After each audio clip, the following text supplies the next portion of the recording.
trending, welcome back to ZK Trend. Lahat na ba kinilig sa ipinost na video ng PA ni Belle?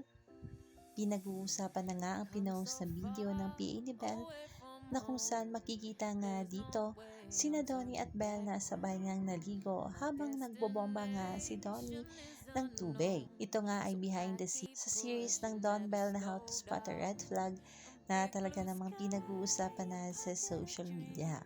Makikita kasi dito na talaga namang grabe ang na kahit ganito lang ginawa ng Don Bell ay kilig lahat ng mga bulha dahil sa paayuda na ito ni Miss Bella.